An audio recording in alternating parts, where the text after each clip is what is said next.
sentido, pues la doctora Virginia Naval Linares, quien agradecemos su predisposición y su amabilidad por comenzar este curso tan interesante. Ella, asimismo, es gerente de cumplimiento en la Asociación Peruana de Compliance y abogada senior en Caro y Asociados. En esta oportunidad nos apoyará disertando el tema respecto a los programas de cumplimiento en el sector público. Así que, estimados participantes, recuerden que pueden formular sus preguntas. Pueden dejarlas en la caja de comentarios y estas serán resueltas al finalizar la disertación, o en todo caso, si quieren levantar la mano y hacerla micro abierto, pueden hacerlo. Sin más dilación, estimada doctora Virginia, pues yo les doy el pase para que pueda comenzar. Muy buenos días a todos. Gracias, José Manuel. En primer lugar, quiero agradecer a la Escuela Jurídica Amachac por esta invitación a este curso de especialización en Derecho Penal Económico, Criminal Compliance y lavado de activos, y en especial por haberme solicitado que exponga sobre este tema de tanta relevancia, que es el Public Compliance, evidentemente en las instituciones públicas del Estado peruano. A continuación voy a presentar unas diapositivas que he preparado. ¿Me indican si todo bien? Sí, ya podemos verlo. Todo en orden, doctora. Excelente, muchas gracias. Bueno, en primer lugar, para hablar de Public Compliance, también llamado compliance público, compliance estatal o compliance gubernamental, tenemos que analizar algunos de los conceptos de corrupción. ¿Por qué? Porque este tipo de compliance en las instituciones públicas está dirigido principalmente a prevenir el fenómeno de la corrupción. En ese sentido, estos términos o la corrupción ha sido entendida en un principio, ¿no?, de manera primigenia, como una vulneración o quebrantamiento a normas del Estado, ¿no?, a regulaciones específicas, a leyes específicas, por parte de funcionarios públicos, ¿no? El concepto clásico es por parte de funcionarios públicos, y que tiene una finalidad específica, que es que un determinado funcionario obtenga un beneficio económico de índole privado, ¿no? No estaba dirigido a relaciones privadas y tampoco estaba dirigido primigeniamente a beneficios de terceros, sino beneficios personales. Con el tiempo este concepto, con la evolución, se fue variando, tal es así que aquí presentamos conceptos mucho más amplios, mucho más abrasivos, por ejemplo, el del funcionario del Fondo Monetario Internacional, Vito Tanzi, que considera la corrupción como el incumplimiento intencionado del principio de imparcialidad, ¿no? Va mucho más allá de una simple regulación, de una simple normativa, sino un principio democrático en las instituciones del Estado. ¿Y cuál es el propósito? Derivar de tal tipo de comportamiento un beneficio personal para esta persona que infringe el principio de imparcialidad, pero también para personas relacionadas, es decir, para terceros. Asimismo, el exsecretario de Naciones Unidas, Kofi Annan, también presenta una definición de corrupción muy amplia. La denomina una plaga insidiosa con amplio rango de efectos corrosivos en las sociedades. ¿Qué socava este fenómeno? La democracia, violaciones a los derechos humanos además, distorsión de los mercados, erosión de la calidad de vida, y además permite florecer delitos de especial gravedad, como son el terrorismo, otras amenazas a la seguridad humana y, por supuesto, el crimen organizado. En el Perú, a mi criterio, uno de los más importantes trabajos sobre la corrupción, sobre el desarrollo, la evolución de la corrupción en el Perú, es el trabajo del historiador Alfonso Quirós, ¿no?, que nos presenta la obra Historia de la Corrupción. Él hace un análisis de la corrupción política y la corrupción pública en el Perú, incluso desde la época del incanato hasta aproximadamente los primeros años del siglo XXI. Entonces presenta esta conceptualización. Entiende la corrupción como un mal uso del poder político burocrático por parte de camarillas de funcionarios coludidos con intereses mezquinos y privados, con el fin de obtener ventajas económicas o políticas, ¿no? No solamente se refiere al factor económico, sino también a mejorar una posición de poder de algún funcionario público y no solamente intereses económicos. Además, considera que esto afecta las metas del desarrollo social mediante la malversación o el desvío de los recursos públicos junto a la distorsión de políticas e instituciones. Es decir, no solamente hay un perjuicio económico, sino hay un perjuicio evidentemente social y que se materializa en un desmedro o un desvío de los recursos públicos, afectando así el desarrollo social, en este caso del Estado peruano. Entonces, primero tenemos un concepto amplio de la corrupción pública que abarca el sistema político, el sistema económico e incluso el sistema judicial, lo cual genera inestabilidad y socava los principios democráticos. Pero frente a ello tenemos un concepto algo más específico, que es la corrupción política. El término de la corrupción política está referido no solamente al quebrantamiento de la ley, ¿no? El funcionario público no solamente actúa al margen de la ley, sino que encuentra un ambiente favorable, esta corrupción política, en partidos políticos, donde se hace uso con finalidades ilícitas una vez obtenido el poder político. El clásico ejemplo de los aportes de campañas o financiamiento de los partidos políticos. No necesariamente cuando se realiza un aporte de campaña importante, hay un quebrantamiento de la norma, evidentemente, pero sí en determinados momentos, y lo tenemos claro con el escándalo Lavallato, por ejemplo, que ha dado lugar al procesamiento de varios expresidentes de la República. En estos casos, ¿qué se hacía? Se aportaba gran cantidad de dinero para las campañas políticas y no se solicitaban sobornos específicamente o necesariamente, sino que se esperaba que cuando el candidato ejerza un alto grado de poder, por ejemplo, la presidencia de la República, devuelva este favor político, por llamarlo de algún modo, otorgando, por ejemplo, una concesión, otorgando o dando la buena pro en una determinada, en un determinado concurso público. En estos casos también se materializa la corrupción política del Estado. Entonces, debemos diferenciar siempre esta corrupción política que se ejerce a través de altos funcionarios del Estado elegidos por voto popular y una mera corrupción administrativa que está relacionado tanto a funcionarios o servidores públicos, independientemente de su grado o rango en la administración pública, que generalmente está destinado a obtener un beneficio privado, ¿no? Podríamos denominar algunos actos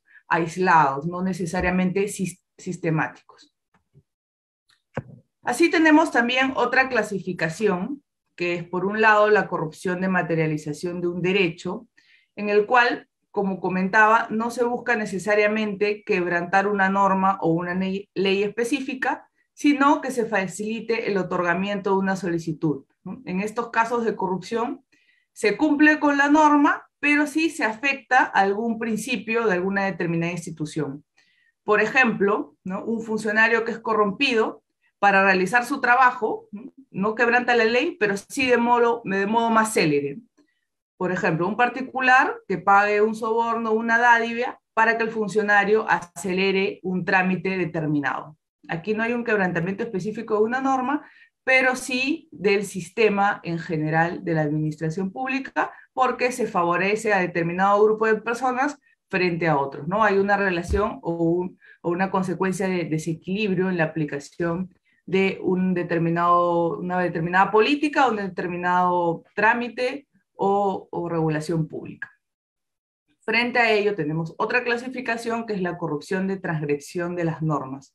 Aquí el funcionario público sí incumple o sí vulnera alguna de sus funciones y alguna norma en específico, con la finalidad generalmente de obtener un beneficio personal, no necesariamente de terceros.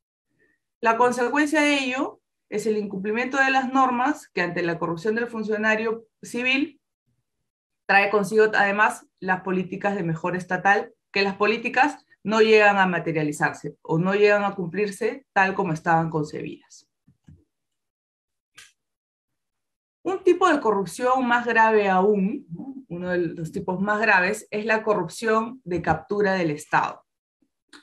En este tipo de corrupción, el corruptor busca cambiar o modificar las regulaciones o reglas del Estado a fin de favorecer sus intereses, ¿no? Busca cambiar no solamente un debido procedimiento específico en un caso en concreto, sino una política pública a través de Por ejemplo, la promulgación de una ley específica que lo beneficie, la derogatoria de alguna ley que lo perjudique, etc.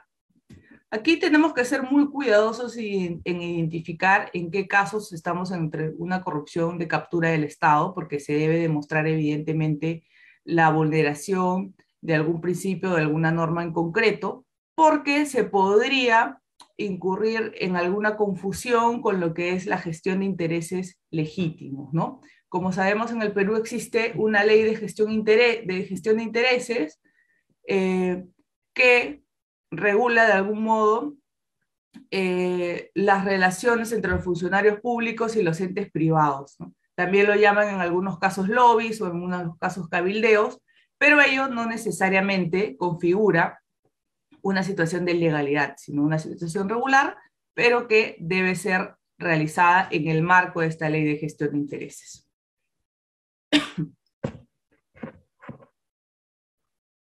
Bueno, aquí les comentaba sobre esta obra del profesor Quirós. Aquí estamos presentando una de las principales conclusiones. El profesor Quirós analiza el barómetro de las Américas, de Latin American Public Opinion Project, y establece una conclusión muy interesante, ¿no? Que el 36% de la población en el Perú considera que la corrupción es el principal problema del país, por encima de otros como la inseguridad o la crisis económica o política. Ello lo podemos contrastar con las estadísticas del INEI, que desde el año 2019-2020 presenta estos mismos porcentajes, ¿no? Asimismo, tenemos también el Índice de Transparencia Internacional de Percepción de la Corrupción, que cada año publica. Aquí presentamos un mapa de calor que podemos observar, ¿no? Es muy amigable, por cierto. Podemos evidenciar que los países coloreados de naranja o de rojo tienen un índice de corrupción, de percepción de la corrupción mucho más amplio, ¿no? En los casos de los países norteamericanos, por ejemplo, Canadá y Estados Unidos, observamos que el índice de la corrupción es mucho más bajo. Actualmente el Perú está en el puesto 36, ¿no? Decayó 2 puestos en relación con el año 2020, pero siempre se mantiene en esos rangos, ¿no? En uno de los países de América con mayor índice de corrupción y por tanto también uno de los países en el mundo con importante índice de percepción de la corrupción. Entonces, habiendo presentado estas aproximaciones sobre cómo se ha entendido históricamente la corrupción y específicamente en el Perú, vamos a presentar algunas aproximaciones sobre el public compliance. Bueno, en un primer momento en el Perú, ¿no? Sí se han presentado, específicamente en los últimos años, grandes esfuerzos para luchar contra este problema o este flagelo de la corrupción. Pero esto especialmente desde la aplicación del derecho penal y de la política criminal. Por ejemplo, se han notado ciertas modificaciones a tipos penales referidos a los delitos contra la administración pública y el lavado de activos. Se han agravado penas, sanciones penales, con el fin de luchar contra este flagelo, y se han desarrollado nuevas modalidades delictivas. Por ejemplo, la tipificación del delito de financiamiento ilegal de partidos políticos, es una de las mejoras o implementaciones o esfuerzos importantes, ¿no? También tenemos la tipificación del delito de corrupción privada. Además, también se han implementado, se han promulgado normas importantes como la Ley 30.424, Ley de Responsabilidad Administrativa de la Persona Jurídica. Esta ley de responsabilidad, aunque se llama administrativa, ¿no? En la práctica y en la aplicación en realidad suele ser o se convierte en una ley de responsabilidad penal de la persona jurídica o de la empresa. ¿Por qué? Porque en esta ley se reconocen garantías específicas en el procesamiento de la persona jurídica propias de un proceso penal. Además, cuando se investiga a la persona jurídica a la luz de esta ley, también se va a comparecer ante un juez penal, ¿no? No un juez civil, no un juez administrativo, no un juez de extinción de dominio, sino necesariamente un juez penal quien debe aplicar todas las garantías a la persona jurídica. Entonces, en realidad, en aplicación resulta ser una ley de responsabilidad penal y que obedece también al esfuerzo del Estado para cumplir con las directrices de la OCDE. Pues bien, a pesar de que hay un esfuerzo del Estado por tipificar estos delitos, agravar sanciones penales, incluso en casos de delitos cometidos por funcionarios públicos en materia de corrupción, existe la duplicidad del plazo de prescripción que permite perseguir durante más tiempo, a diferencia de un acto de un privado involucrado en corrupción. A pesar de ello, resulta ser necesario aún fortalecer controles preventivos, ¿no? Prevenir estos delitos más allá de actuar de manera ex post delito y sancionar a la persona jurídica y a las personas naturales, lo cual depende mucho también de la organización de nuestro Poder Judicial y la aplicación que realice de la norma el Poder Judicial peruano. Entonces, ante ello, tenemos que hay diversos órganos de control, como la Contraloría General de la República, pero que evidentemente no tiene un rol evidentemente preventivo en todas las instituciones del Estado, sino que reacciona cuando hay una alerta determinada, ¿no? Una bandera roja de que se podría cometer algún delito, o realiza alguna acción periódica de control, pero no está relacionada a hacerle un seguimiento de la implementación, por ejemplo, de un programa de prevención delictiva en una determinada institución pública o institución del Estado. Entonces, para entender mejor a lo que se refiere el public compliance, debemos recurrir primero al concepto previo del compliance en general. El compliance en general, o se empieza a hablar de compliance en general, a partir de los años 70, específicamente en el año 1977, cuando se aprueba la ley contra prácticas corruptas en el extranjero de Estados Unidos, o Foreign Corrupt Practices Act, y que se implementa o se aprueba específicamente a partir del escándalo del Watergate. Esta ley tenía como finalidad brindar transparencia contable y sobre todo sancionar el soborno internacional de las empresas norteamericanas. Pero además, esta norma tiene un alcance extraterritorial y podría hacerse extensiva también ante y vulneraciones a esta norma por parte de otros estados o funcionarios de otros estados, no necesariamente de los Estados Unidos de América. Entonces, en ese momento se empieza a hablar de leyes tendientes a sancionar con mayor gravedad el soborno internacional y además prevenir que estos hechos se puedan materializar. Entonces, cuando hablamos de compliance, no solamente estamos hablando de cumplimiento de una norma en específico, de cumplimiento de la ley, sino de ir más allá de ello, de promover una cultura de legalidad, una cultura de cumplimiento y sobre todo una cultura ética en el seno de una determinada organización.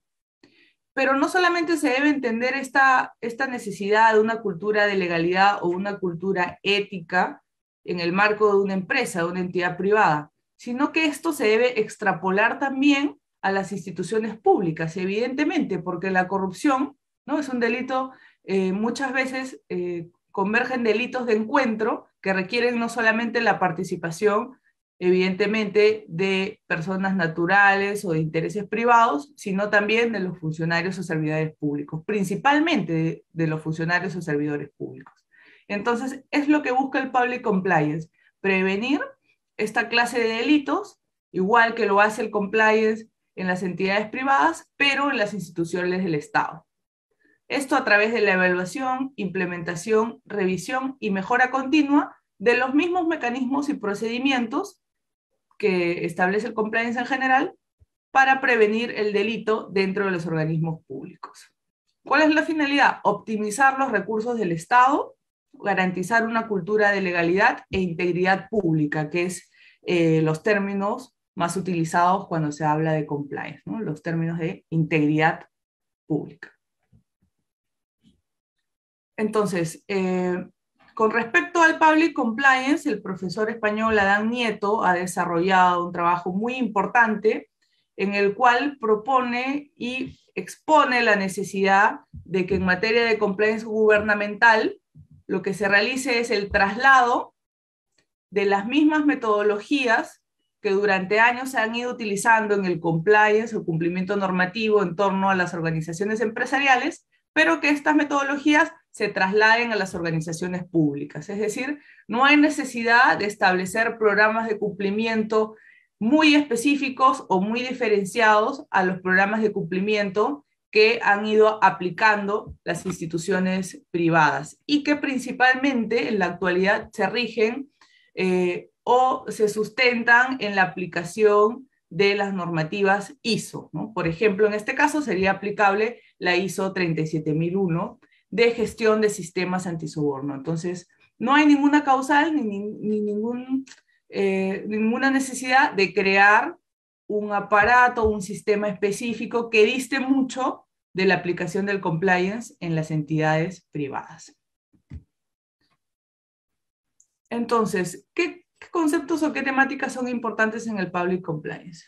Primero, tener en cuenta que en la actualidad existe, con la aplicación del compliance en los entes privados, una privatización de lucha contra la corrupción. Ya no es solamente el Estado que a través de la promulgación de normas penales o de políticas públicas se encuentra involucrado con la prevención del delito, en específico de la corrupción, sino que son los entes privados los cuales ahora están contribuyendo a esta prevención del delito a través de sus programas de cumplimiento y en general de su política o de cultura de cumplimiento ético dentro de la organización. Luego hay que tener en cuenta también que hay una relación asimétrica entre el compliance público y el compliance privado. ¿Por qué? Porque como lo vamos a explicar a continuación, en los entes privados existe o preexiste un incentivo o varios incentivos importantes para aplicar estas normas de cumplimiento e implementar y dar un seguimiento continuo a un programa de cumplimiento específico, a diferencia del Estado, quien no cuenta con los mismos incentivos.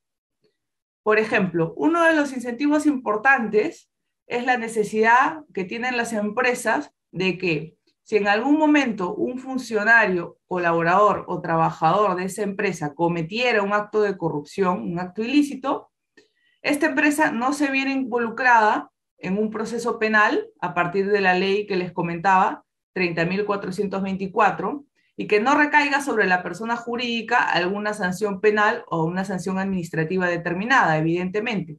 A través de esta ley 30.424, ¿qué se establece? Se establece la eximente y la atenuante de la responsabilidad penal en caso de que la persona jurídica, a pesar de que su funcionario haya incumplido esta normativa o haya cometido un acto corrupto, si en los casos de que la empresa haya implementado un programa de cumplimiento previo al delito, podrá eximirse de responsabilidad penal la empresa. Y en los casos de que su programa de cumplimiento se haya implementado con posterioridad a la comisión de este presunto delito, pues bien, se podrá aplicar algún atenuante a esta responsabilidad penal. Entonces, evidentemente, ¿qué tenemos aquí? Un incentivo realmente importante para que la persona jurídica implemente un programa de cumplimiento, dé un seguimiento importante a este programa y además lo certifique, ¿no? A través de una certificadora que pueda dar fe de que ese programa de cumplimiento en la práctica está sirviendo y está dirigido a prevenir el delito y además cumple con los estándares de la ISO antisoborno que les comentaba, la 37001 de prevención de sistemas de gestión antisoborno. Otro de los incentivos importantes para las empresas privadas es evitar los costos reputacionales, ¿no? Muchas veces la sanción reputacional, digamos, es mucho más grave o mucho más alta para la empresa que afrontar una sanción económica o incluso afrontar la sanción penal de alguno de sus funcionarios, ¿no? Porque la reputación se puede ver afectada con mayor incidencia y esto evidentemente va a significar que la persona jurídica pudiera verse afectada en sus negocios, en sus relaciones contractuales, en su intervención en el mercado, incluso podría dar lugar, ¿no?, a la disolución de la empresa ¿no? De manera propia por algún tema reputacional. Esto no sucede en el Estado, porque si en el Estado algún funcionario público comete algún tipo de delito, por más grave que sea, la institución pública va a seguir operando sin ninguna afectación en el mercado o en sus relaciones contractuales. Luego, uno de los desincentivos en este caso sería también la incorporación de la persona jurídica en listas negras, que evidentemente también afecta sus relaciones contractuales, económicas, etc. Asimismo, un desincentivo, o un incentivo, mejor dicho, para implementar este programa de cumplimiento es la prohibición de contratar con el Estado, que se puede aplicar en los casos en los cuales se evidencie que ha participado en la comisión de un delito o ha infringido alguna norma administrativa o alguna norma como la ley de contrataciones con el Estado. Evidentemente, para evitar ello, podrá implementar un programa de cumplimiento.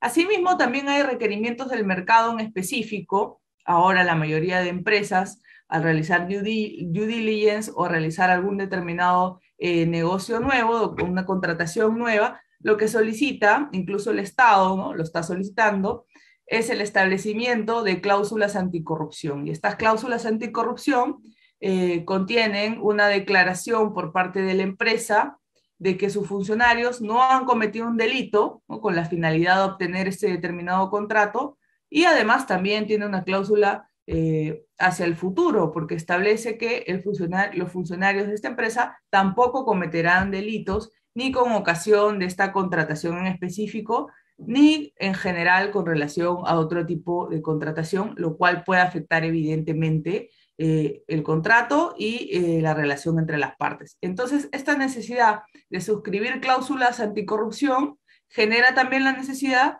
de establecer un programa de cumplimiento donde se previene en específico los delitos relacionados a la corrupción en general. Asimismo, otro incentivo importante es que el Estado últimamente también ha establecido, no como un requisito, pero sí como una puntuación adicional en los concursos públicos, el hecho de que la persona jurídica o la empresa privada cuente con un programa de cumplimiento certificado. En este caso, un programa anticorrupción. En esos casos, se le otorgará una puntuación adicional a la empresa en ese determinado concurso, con lo cual la persona jurídica, una vez más, tiene un incentivo importante con relación a los incentivos que pudiera tener el Estado, ¿no? Evidentemente, no se le va a aplicar a una institución pública ello. Entonces, los incentivos son muy distintos y es por eso que incluso el Perú es uno de los países en América que tiene mayores certificaciones en materia de anticorrupción. Entonces, aquí vamos a presentar una estructura de los elementos esenciales del programa de compliance. Como les comentaba, son los mismos elementos, con algunas variantes, sí, evidentemente, dada la naturaleza de las instituciones, pero en esencia son los mismos elementos que están establecidas en las normas ISO, genéricas, y además en las normas anticorrupción o antisoborno, ISO 37001. Primero, se exige como primer elemento el establecimiento de una política de compliance. Es una suerte de constitución política de la empresa, ¿no? En este caso sería de la institución pública. Contiene los principios básicos de la institución, ¿no?, los valores básicos que se están promoviendo en la institución. Incluso de haber un oficial de cumplimiento, una función de cumplimiento, debe estar establecido en la política de compliance. Asimismo, se deben establecer los canales de información o reporte en caso se quisiera formular alguna denuncia o plantear alguna inquietud. Aparte de esta política, que además debe ser conocida por las partes, no solamente por los trabajadores o colaboradores de la institución, sino también a todos los socios de negocios, clientes, proveedores en general, se debe también contar con un código de ética o un código de conducta. Bueno, en el caso del Estado peruano, se cuenta con un código de ética de la función pública, pero en general contiene principios muy genéricos, muy generales, y consideramos que debería haber una reforma para ampliar estos principios y valores contenidos en este código. Asimismo, también es necesario establecer un oficial de cumplimiento, una persona o grupo de personas que ejerzan la función de cumplimiento, que no es otra cosa que el seguimiento de este sistema implementado a iniciativa y a decisión de la alta dirección. Entonces, en el caso del Perú, tenemos las denominadas, pues tenemos la Agencia Anticorrupción, que es la denominada Secretaría de Integridad Pública. Ejerce un seguimiento de los planes o de las políticas de integridad pública en las instituciones del Estado. Asimismo, se establece también la necesidad de aperturar, ¿no?, de implementar y aperturar un canal de denuncias, que no solamente está referido a la recepción de denuncias de un hecho delictivo, ¿no?, un acto de cohecho, de colusión, etcétera, sino que debe contener y debe recibir también todo tipo de comunicación de alguna infracción, por ejemplo, administrativa, o ética, una infracción ética, y además también debe recibir cualquier tipo de inquietud o consultas que pueda tener alguna persona que se encuentre involucrada en estas actividades, ¿no?, del Estado, o también por parte de terceros. Incluso en este canal de denuncias se debe garantizar la confidencialidad de la información, la confidencialidad de los hechos denunciados, y además, en caso el denunciante así lo decidiera, el anonimato, porque evidentemente, si no se garantiza el anonimato, se puede dar lugar a represalias contra los denunciantes, precisamente por parte no solo de la institución, sino de los funcionarios que habrían cometido determinados hechos delictivos. Asimismo, parte fundamental del compliance es el análisis de riesgos. Por tanto, un elemento principal de esto es el establecimiento de una matriz o mapa de riesgos que contenga las posibles modalidades delictivas o las posibles infracciones que se pueden realizar en el seno de la institución pública, en este caso. Y además, no solo la identificación y análisis de cuáles son los riesgos principales, los riesgos altos o medianos de la institución, sino que se deben establecer controles concretos respecto a cada uno de estos riesgos. Y estos controles serán de índole financiero, como también de índole no financiero. Asimismo, también uno de los elementos importantes es la necesidad de una capacitación a los funcionarios públicos. Esta capacitación se tiene que dar de modo diferenciado. No será el mismo tipo de capacitación que se realizará a altos funcionarios del Estado como a medianos funcionarios o a algún tipo de servidor público en concreto. Otro de los elementos de vital importancia, porque aquí hemos planteado solamente algunos, ¿no?, los principales, es el compromiso de la alta dirección en la implantación primero, implementación y seguimiento y mejora continua del programa de cumplimiento. En el caso del Estado, sí hay una cierta complejidad, ¿no?, en establecer o identificar cuál es el compromiso de la alta dirección, porque como sabemos, ¿no?, los funcionarios del Estado son elegidos por una determinada cantidad de años, ¿no?, y hay constantemente cambios en las instituciones del Estado, el establecimiento, la variación de políticas públicas, ¿no? Sale un funcionario público, ingresa otro, y en realidad la política pública establecida en un primer momento, al final termina variando, con lo cual es muy difícil sostener una cultura ética, una cultura de legalidad en una organización, si es que las políticas públicas generales que se manejan van variando con el establecimiento o con la asunción de nuevos cargos por parte de nuevos funcionarios públicos.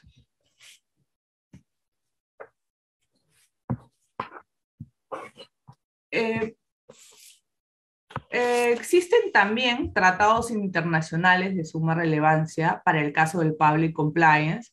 ¿Por qué? Porque, como les comentaba, en el caso del compliance dirigido a las empresas privadas, se cuenta con normas de soft law, ¿no? No son normas de vinculatoriedad para las empresas, digamos, pero sí establecen estándares importantes y aceptados tanto por los estados de algún modo, como por las empresas en general, ¿no? En general ya hay una aceptación de estos estándares anticorrupción que se deben aplicar, aunque el Estado peruano no lo exija. Son normas de soft law. Pero en el caso del public compliance, no solamente tenemos estas mismas normas de soft law, sino también tenemos normas de hard law, que son normas evidentemente vinculatorias para los estados, más aún tratados internacionales suscritos y ratificados por el Estado peruano, que son de aplicación en este caso, como la Convención de las Naciones Unidas contra la Corrupción, e incluso la Convención Interamericana contra la Corrupción que precede a esta Convención de las Naciones Unidas. Aquí hemos presentado algunas disposiciones de estos tratados, ¿no? Por ejemplo, la Convención Interamericana contra la Corrupción del año 1996, si bien no establece la obligación, porque ningún tratado internacional lo hace, pero no se establece la obligación de implementar un programa de cumplimiento, sí lo que hace es promover y establece la necesidad de garantizar la existencia de un órgano u órganos encargados de prevenir la corrupción. Es decir, la convención no me dice cómo yo como Estado debo implementar esta obligación, ¿no? No me exige que tenga un programa de cumplimiento, pero sí me exige que tenga un órgano u órganos encargados de prevenir la corrupción. De algún modo me está obligando o solicitando que cuente con una agencia anticorrupción destinada a prevenir este tipo de delitos. Frente a ello, bueno, también presenta un concepto de corrupción, lo que les comentaba, muy amplio, que lo define como un mal uso del poder público o privado para obtener un beneficio indebido. Es muy importante esta aclaración que realiza: económico, no económico o ventaja directa o indirecta. No solamente el factor económico, sino todo tipo de beneficio indebido. Y además, no solamente se extiende a un beneficio personal, sino incluso beneficios de terceros. Asimismo, este tipo de corrupción se puede realizar por agentes públicos, privados o ciudadanos, vulnerando, y esto también es de suma relevancia, no solo normas y derechos fundamentales, sino principios y deberes éticos. También contamos con la Convención de las Naciones Unidas contra la Corrupción del año 2003, posterior, que sí establece la necesidad de priorizar la creación de agencias anticorrupción por parte de los estados y como medida de prevención la creación, mantenimiento y fortalecimiento de los órganos de control. Pues bien, entonces tenemos el modelo de agencias anticorrupción que viene funcionando a nivel internacional como entes rectores, tanto de evaluación e implementación como de un seguimiento efectivo de esta implementación de programas de cumplimiento gubernamentales, ¿no? Estas agencias anticorrupción se aplican solamente en el sector estatal. Han demostrado un papel preponderante en la implementación de estos programas de cumplimiento públicos, teniendo experiencias importantes en diversos países. Hay distintos modelos de agencias anticorrupción. Los podemos clasificar en el modelo único. Les comentaba, el modelo único, donde se exige que sea una sola entidad la encargada de evaluar, implementar, seguir y mejorar el modelo. Es decir, es un sistema centralizado. En este caso tenemos como ejemplo el modelo de la Agencia Anticorrupción italiana. Es un modelo único y evidentemente centralizado. Luego tenemos un modelo descentralizado, donde existen diversas entidades de control con competencia territorial y material, ¿no? Y que se dirigen o que actúan de manera autónoma, ¿no? No las dirige una sola institución, sino que está descentralizada. Y luego tenemos un modelo mixto, que es el modelo peruano de la Secretaría de Integridad Pública Peruana, donde existe este ente central, que sería la Secretaría Pública, que ejerce la coordinación del cumplimiento, y del mismo modo tenemos entes descentralizados por competencia territorial, material o funcional. En estos casos, cada institución del Estado cuenta con oficinas propias de integridad que tendrán que reportar o tendrán que coordinar necesariamente con la Secretaría Pública de Integridad. No son entes autónomos, sino que se deben dirigir necesariamente a la Secretaría Pública de Integridad. Bueno, aquí les presento las fechas de creación y las principales características y funciones del modelo italiano. Del modelo español, que les comentaba, es descentralizado, cada comunidad autónoma cuenta con una propia agencia, ¿no? Por ejemplo, la Oficina Antifraude de Cataluña, la Inspección General de Servicios de la Comunidad Autónoma de Castilla y León, y así sucesivamente por cada comunidad autónoma. Ahora es momento de comentar un poco cómo se ha ido desarrollando o evolucionando la aplicación del compliance público en el caso peruano. Bueno, aquí hay un mapa del sistema de la integridad pública. En un momento se denominó Comisión de Alto Nivel Anticorrupción.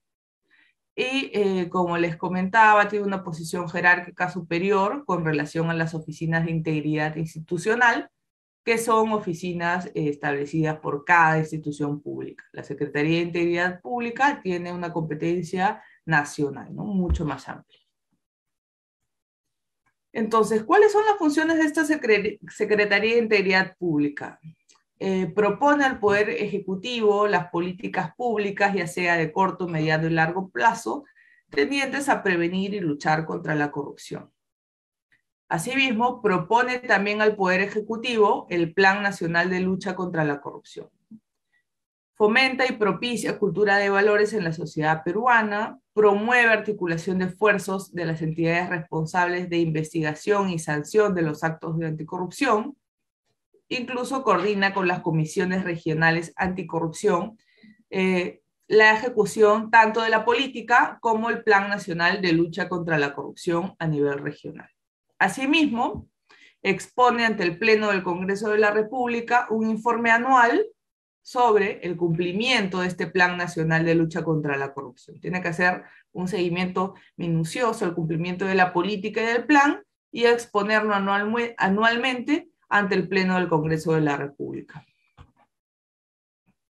Tenemos también, ¿no?, otra de las normas de gran relevancia, es la ley que regula la gestión de intereses en la administración pública. Como les comentaba, no es un hecho prohibido la existencia de lobbies o de gestión de intereses o de cabildeos en general, ¿no? Al contrario, es una necesidad que beneficia la contratación pública, pero se tiene que seguir necesariamente este marco normativo.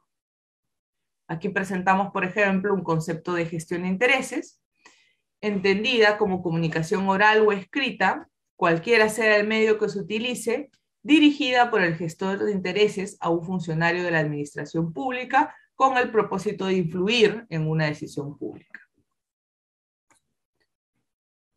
Bueno, se establece una cierta de criterios y de reglas para direccionar o para regular esta gestión de intereses o estas relaciones entre el funcionario servidor público con las entidades privadas, ¿no? Por ejemplo, el hecho de que las reuniones de gestión de intereses se tengan que realizar necesariamente en las oficinas del Estado, ¿no?, en un determinado ministerio, y no se podrán realizar pues reuniones en un café o en un lugar público. Es una forma de establecer un control.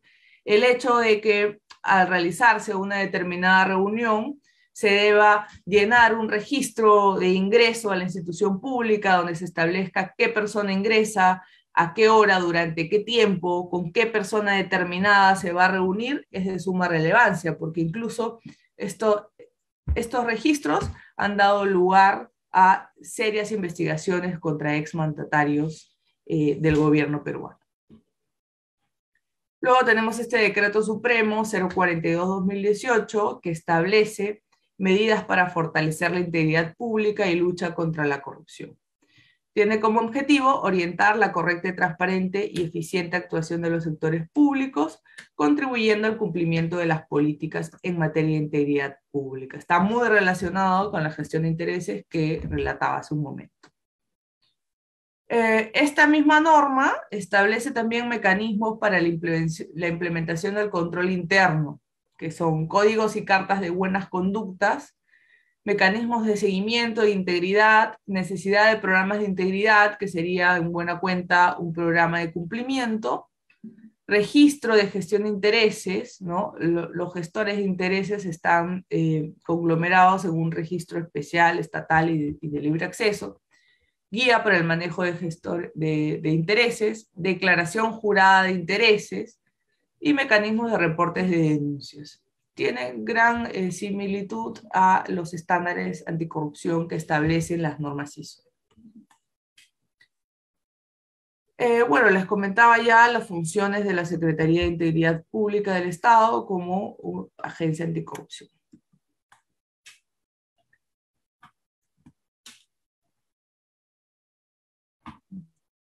Otra de las normas que quiero comentar es el Decreto Legislativo 1327-2017, que establece medidas de protección para el denunciante de actos de corrupción y que sanciona las denuncias realizadas de mala fe.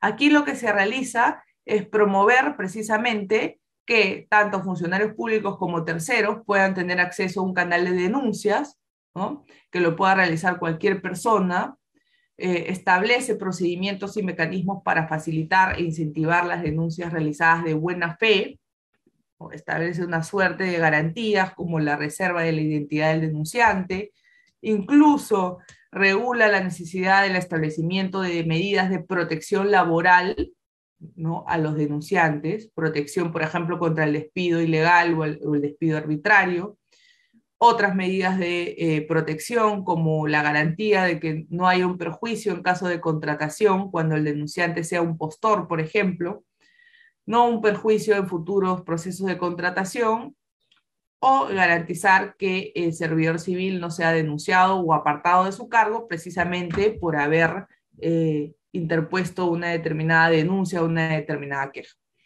Pero por otro lado también, si se determina que esta denuncia es falsa o se ha formulado de mala fe contra algún funcionario público o en general de modo abierto, se establecen sanciones específicas contra este funcionario público.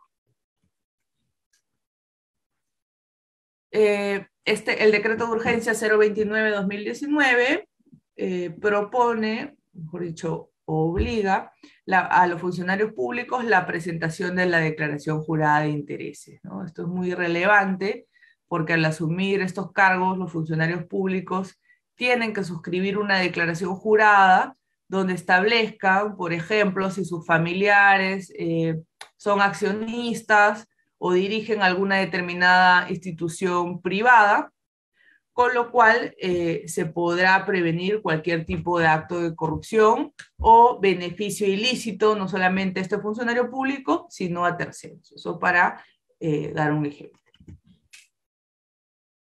Como les comentaba, se cuenta con un código de ética de la función pública que tiene rango legal, todavía presenta principios y valores algo genéricos, consideramos que se debe presentar una reforma o un mejoramiento de esta normativa.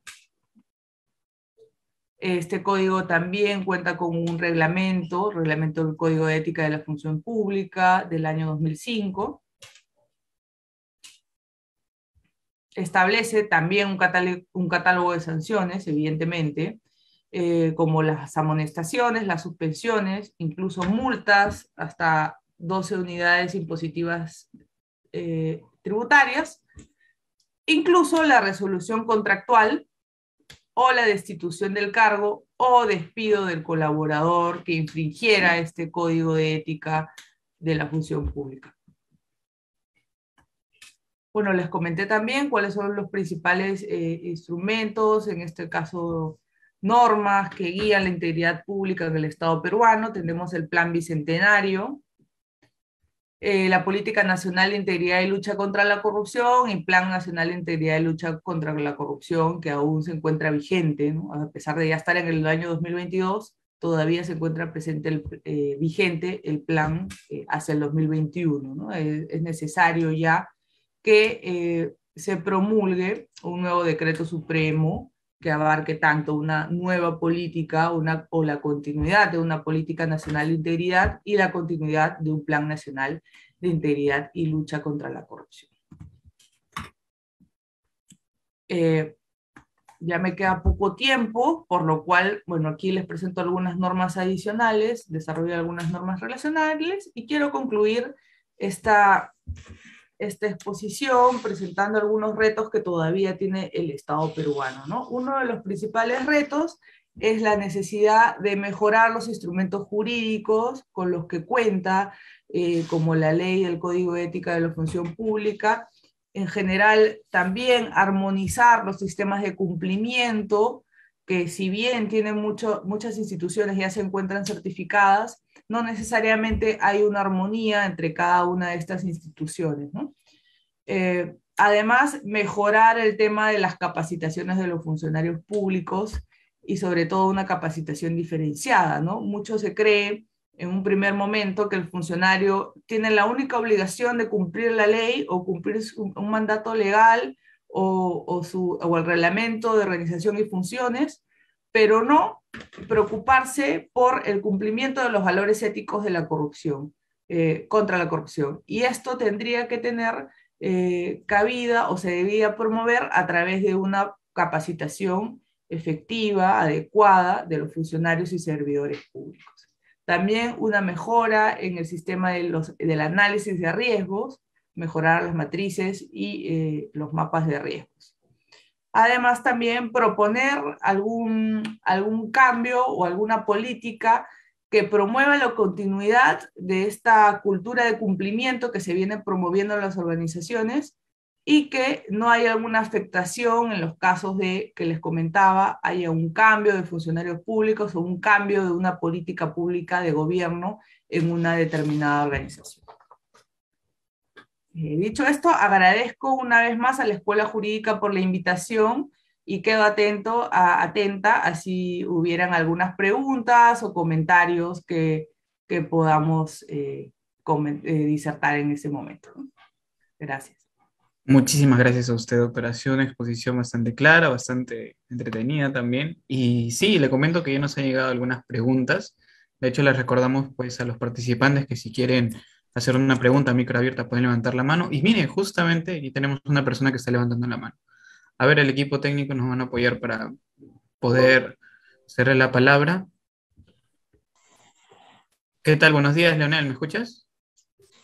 Sí, buenos días. ¿Se me escucha? Sí, se te escucha. Adelante. Buenos días. Bien, sí. Gracias, muchas gracias por la exposición. Pero bueno, la pregunta cae madura, ¿no? No sé si la tengo que hacer. Tanta norma y tanta disposición y tanto principio, si no sirve, no somos eficaces porque el Estado peruano está lleno de corrupción, los que se van como los que se vienen, como los que recién entran, como este gobierno. ¿Qué reflexión cabe para respecto a ese punto, ¿no? Porque estamos realmente sumidos en corrupción total y toda esta normatividad no voy a merecer todo el esfuerzo, pero realmente no sirve para nada. ¿Qué se puede hacer contra eso?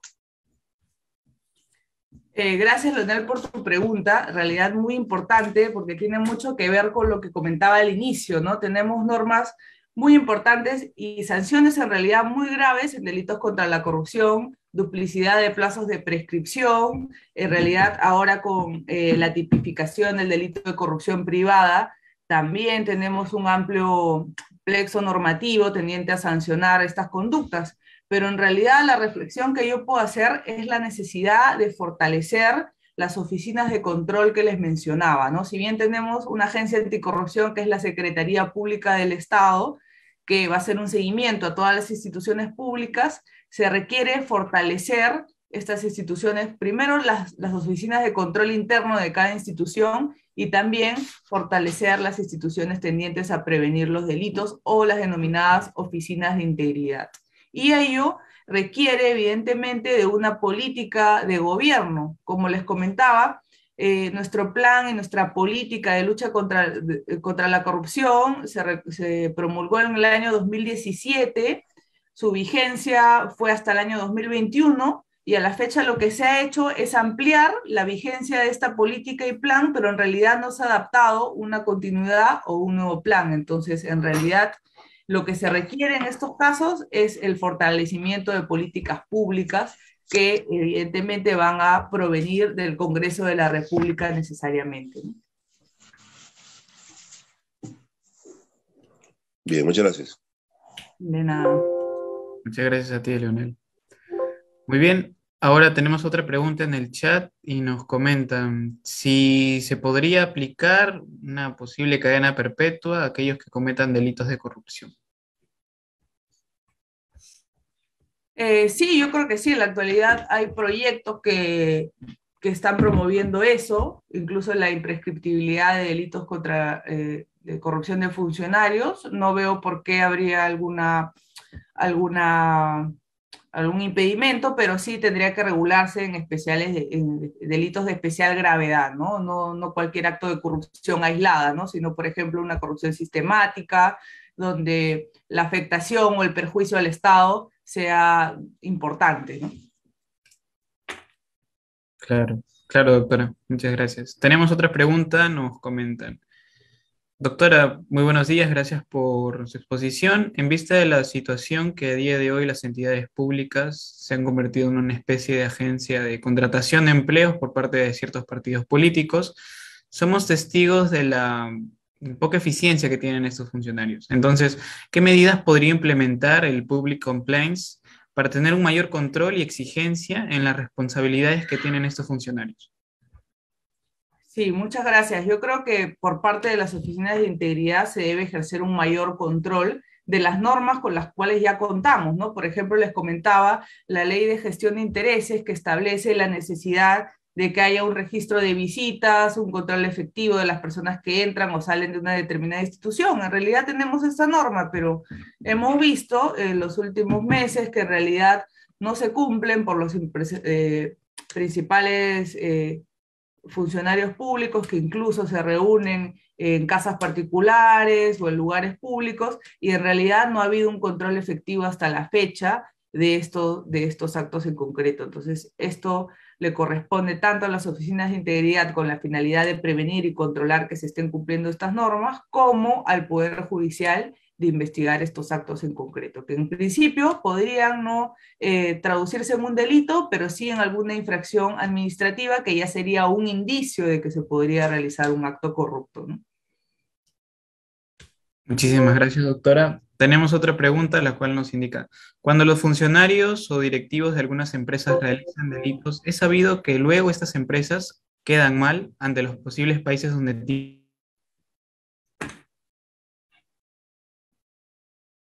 ¿Hola? empresas para poder salvar su compañía. En ese sentido, ¿por qué es que la empresa debe hacerse responsable de las acciones de los funcionarios?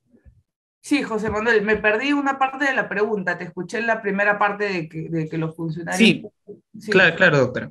Verá, cuando los funcionarios o directivos de algunas empresas realizan delitos, es sabido que luego estas empresas quedan mal ante los posibles países donde tienen sus instalaciones, donde en muchos casos se ven obligados a cambiar su nombre o fusionarse con otras empresas para poder salvar su compañía. En ese sentido, ¿por qué es que la empresa debe hacerse responsable de las acciones de sus funcionarios?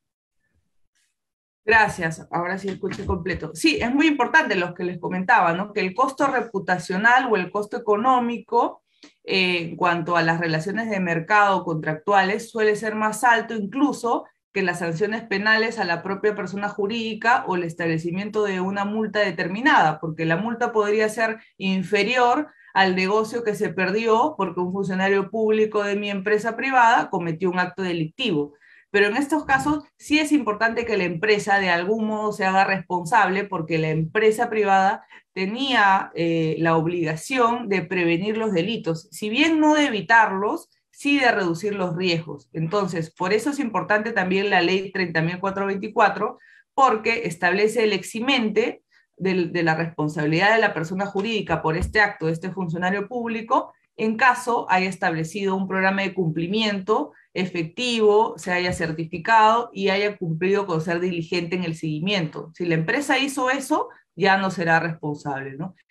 No se podrá evitar el costo reputacional, porque eso ya no es un tema judicial, pero sí podría reducir algún tipo de riesgo, ¿no? Muchísimas gracias por la respuesta, doctora. Y tenemos una última pregunta, la cual nos dice, en base a lo que hemos podido conocer, vemos que en nuestro país la existencia de programas de cumplimientos es muy simple, pues solo buscarían prevenir la comisión de algunos delitos, como por ejemplo los de cohecho. En ese sentido, y comparándonos quizás con otros países en los cuales tienen una mejor regulación respecto a delitos ambientales, incluso financieros, y que incluso sí se encuentran tipificados dentro de su ordenamiento legal, para poder resolver este tipo de casos de cumplimiento que no están contenidos en nuestra legislación, podemos aplicar normativas que no están contenidas en nuestra ley o qué debemos hacer en esos casos. Sí, gracias por la pregunta. Bueno, en realidad, como les comentaba, el estándar de cumplimiento de prevención de delitos anticorrupción más importante lo encontramos en la ISO 37001, que también les comentaba, somos el país con una importante cantidad de certificaciones de instituciones, tanto públicas como privadas, en América.